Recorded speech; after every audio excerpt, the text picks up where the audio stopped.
let Greg take it away now because I finished Streets of Rage 4 as well last week. I think that's what Greg's going to talk about, so go for it. Yeah, I was actually a wee bit reluctant to talk about it actually because you did sort of talk about it a wee bit a couple of weeks ago, and I'd mentioned last week that I had been playing it as well. But yeah, what a game! Mm-hmm.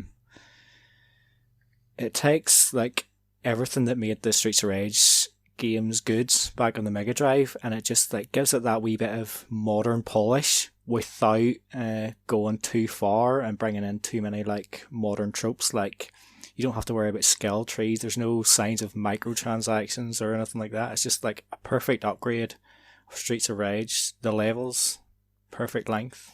The graphics are good. The music is pretty good.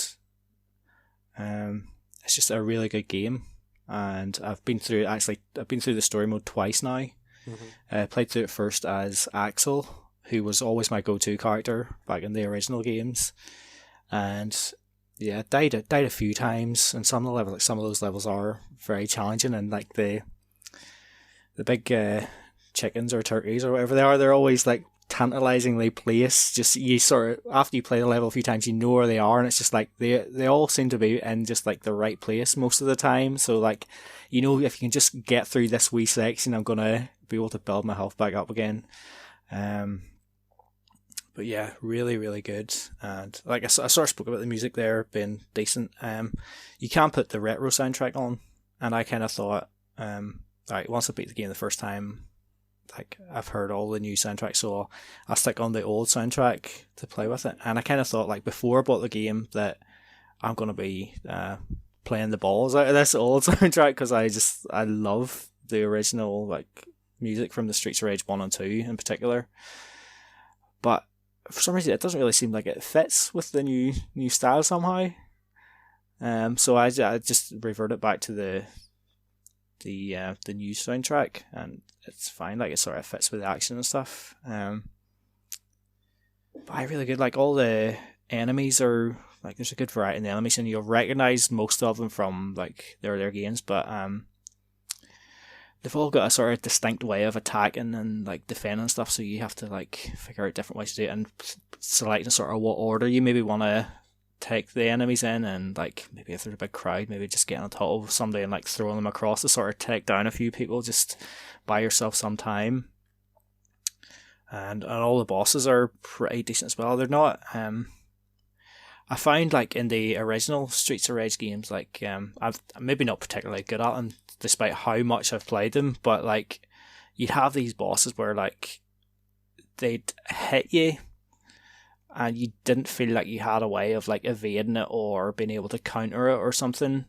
Whereas in Streets of Rage 4, like once you sort of get used to like the pattern of the enemies, you can like avoid the attacks, and like you feel kind of in control. Like for instance, last night I was playing as Blaze, and I was at the final boss, and like,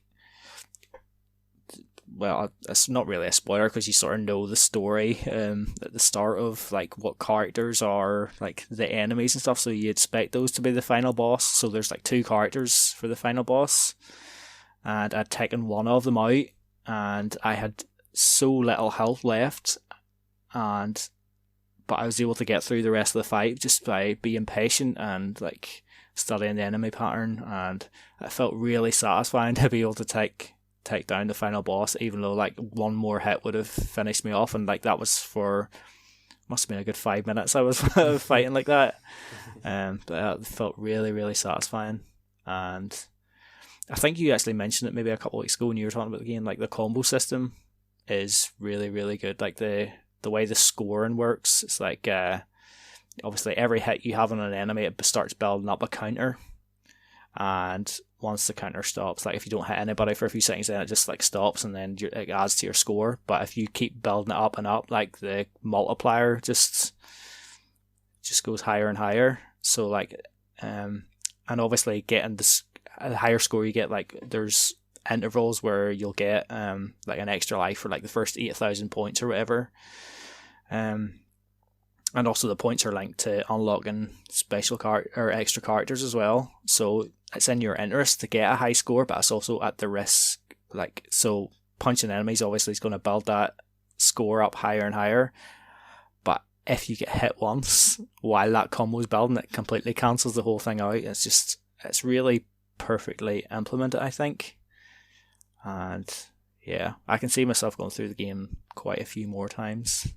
Really good. I've been replaying levels trying to get a high score, and I think as good as the game is, and as challenging it is as it is as well, because it took me 3, 4, 5 goes to do a few levels on some of the bosses. Like, the game really comes into its own when you're trying to get a high score. Like, it's a completely different experience rather than just going from A to B, because you really have to think about your attacks and when you attack and who you attack and how you attack. And when you manage to get a combo of 50 or 60 and then you get like plus 2,000 points, you're like, yes. But that is extremely difficult to do. Like, I'm still struggling to get anything over 30 without somebody just hitting me, tapping me, and the combo's gone. You have to be really aware of your surroundings. And again, as Greg said, the different types of enemies attack in different types of ways. Like, there's one enemy which only has a jumping attack or a headbutt, but his jumping attack is stronger than your jumping attack, at least with Adam, who I'm using. So every time I jump to try and hit him, to keep the combo going because he's far away, then he jumps and hits me first. And it's just like, I need to remember that. I can't jump attack him. I have to move in and stuff. And I do like as well how different the characters are. Like Adam, if you double tap right or left, he's got like a little sort of run, so you could sort of run through stages basically, run, attack, and you can get the time right down. I think the first stage I got like 7 minutes, and I got a heap load of points for the time score. But then I tried to do the same as Blaze, and she doesn't have a run, so I was like, oh, okay. So, but yeah, the characters are really varied, the enemies are really varied, and there is a lot of replay value in this game. Leaderboards as well on the Switch, which is great, because I've been going through, I think I've been doing the first 3 or 4 levels over and over again, just trying to improve my score. And obviously friends list, I can see there's people who have got a higher score than me, and that is something I think that pushes you to try again and try and do it better and basically perfect the route through the level and who to attack and when to attack. And pickups also, like the chicken and like the other small food items, and that continues your combo. So if you're running out of a combo and you see food, just grab it and it'll continue your combo, then run to the next enemy and start attacking. So yeah, the combo system is amazingly good. And the fact, like, I love the fact that you can replay single levels and go for a high score. And then obviously you've got arcade mode as well, which is tough. I haven't tried it yet, but I will do soon. I've tried it once and I got to the 5th stage. That's something you can come back to. I can do most of the first few levels now without dying at all, which is good. So when I've got that down, I'm going to try arcade mode. And as Greg said as well, the visual style and the music fits really well together. But I do think I think what I'm going to do is I'm going to play through arcade mode in the recent graphic style with the modern soundtrack, then go back and try it again with the retro graphics and the retro soundtrack. Because although the game doesn't really change, the aesthetic changes quite a lot.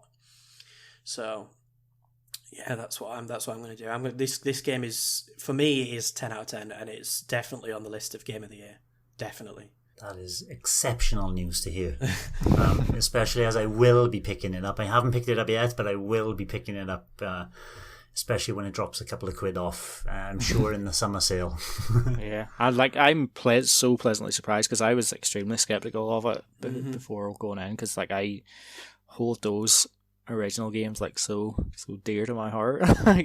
But yeah, perfect upgrade. Yeah, I'm super keen to get a Mega Drive collection now, because I'd love to go through the first 3. I've not really played them that much, except on Wii U. So as soon as that Mega Drive collection goes on sale, because it's like 25 quid or 30 quid, I think I'm going to get it, because it goes on sale sometimes. Like I think when I downloaded it was about £20. Yeah, it is regularly on sale. So yeah, I had it physically, but like it's so much handier just having it there all the time. Yeah. But yeah, I think if you've loved Streets of Rage 4 so much, I think you will at least Streets of Rage 2. I think it's the main one. That's excellent news, boys. Thanks for watching, and don't forget to hit the subscribe button and give us a like if you've enjoyed our content. You can also check out our other great content on Twitter, Facebook, Instagram, and the N-E Café podcast from all good podcast providers. Just follow the links in the description below.